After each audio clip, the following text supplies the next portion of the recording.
This is Trending Daily and I'm Makhdoom Shahabuddin. Today we are looking at a serious and fast evolving situation in South Asia. One that once again highlights just how fragile regional stability can be when rhetoric escalates and trust is already in short supply. Tensions between Pakistan and India have taken a sharp turn following strong and unusually direct remarks made by Pakistan's Defense Minister Khawaja Muhammad Asif during a press conference in Sialkot. His message was not subtle. It was calculated, deliberate, and aimed at setting clear red lines. Speaking on April 4, 2026, Khawaja Asif stated that Pakistan is fully alert and prepared to respond decisively to any form of provocation or attempt to destabilize the country. But beyond the standard language of deterrence, what stood out was the emphasis on something far more specific, what he described as the possibility of a false flag operation. Now, this is where the tone shifts from routine diplomatic warning to strategic signaling. According to the defense minister, if any attempt is made to stage an incident and blame Pakistan through manufactured narratives, the consequences would go far beyond expectations. This was not just a defensive statement, it was a preemptive counter narrative.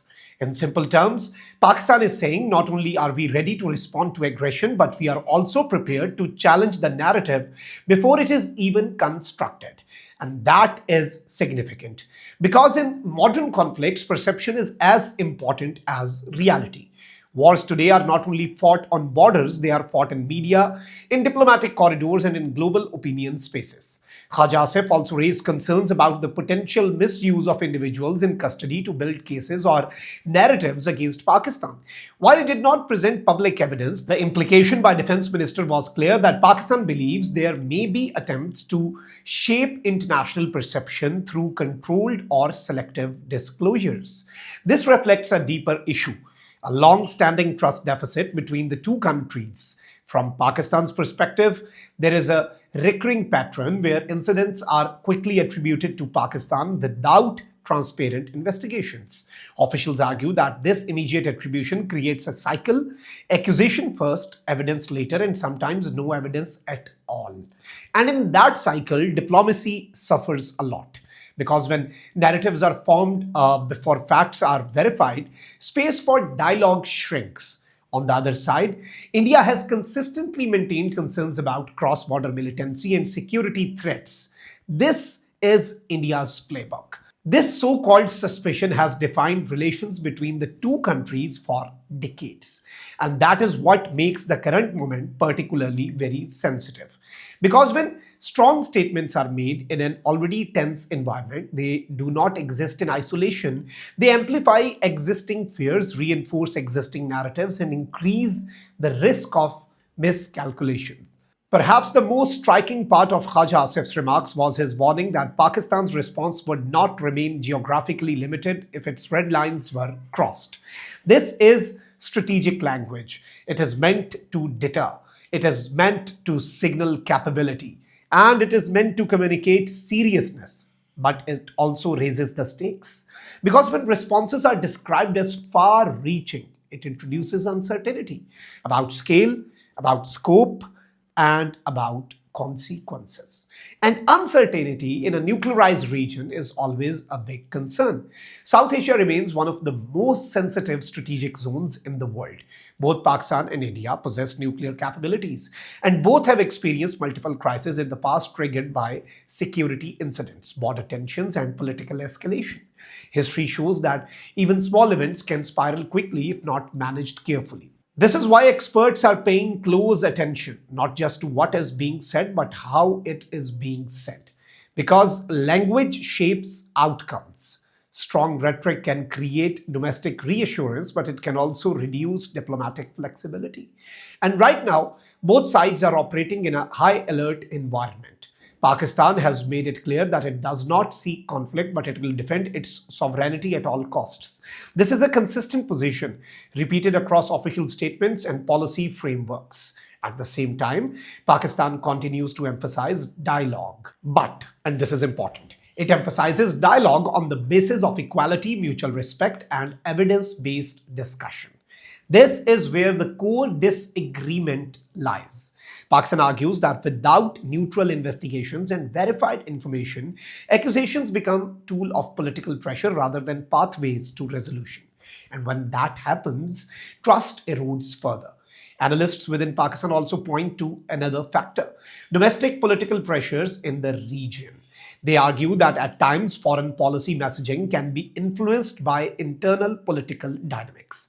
Strong statements, public positioning, and assertive narratives can serve domestic audiences, but they also have external consequences. They shape perceptions, they influence responses, and sometimes they escalate tensions beyond what was originally intended. Ladies and gentlemen, this is not unique to one country. It is a broader pattern in international politics. But in a region like South Asia, where historical grievances already exist, the impact is amplified. At the same time, Pakistan's defense establishment has maintained a high level of readiness. This is a standard protocol during periods of heightened tensions, but it also reflects the seriousness with which these developments are being viewed. Preparedness in this context is both a necessity and a signal. A necessity for security, a signal for deterrence, but again, it comes with risks. Because when both sides increase readiness, the margin for error decreases. And in such environments, miscalculations become more likely. This is why international observers continue to stress restraint, because beyond bilateral tensions, there is a global dimension to this situation as well. Any escalation between Pakistan and India does not remain confined to the region. It draws international attention, impacts markets, and raises concerns about broader stability. And that is something the global community wants to avoid. For Pakistan, the current narrative remains focused on fairness. Officials emphasize the need for evidence-based discussions, neutral investigations, and responsible communication. They argue that repeated accusations without proof not only damage Pakistan's image but also undermine efforts toward regional peace. From Islamabad's perspective, the frustration is not just about one incident. It is about a pattern of blame, a pattern of mistrust, and a pattern of missed opportunities for dialogue. Khawaja Asif's remarks in this sense are being presented as a reflection of that accumulated frustration, a signal that Pakistan is no longer willing to remain reactive, that it is prepared to challenge narratives, not just respond to actions. But as the situation evolves, the key question remains: what happens next? Will tensions escalate further? Or will diplomatic channels find a way to de-escalate the situation? Because ultimately, stability in South Asia depends not on statements, but on decisions. Decisions to engage, decisions to verify, and decisions to prioritize peace over posturing. For now, the region remains in a sensitive phase. Both countries are alert, both are watching, and both are calculating their next steps. In such an environment, restraint is not weakness, it is strategy. And dialogue is not compromise, it is necessity. The coming days will be critical because in moments like these, the direction of policy can determine the direction of history. You are watching Trending Daily. This is your host, Makhdoom Shahabuddin. See you in the next episode.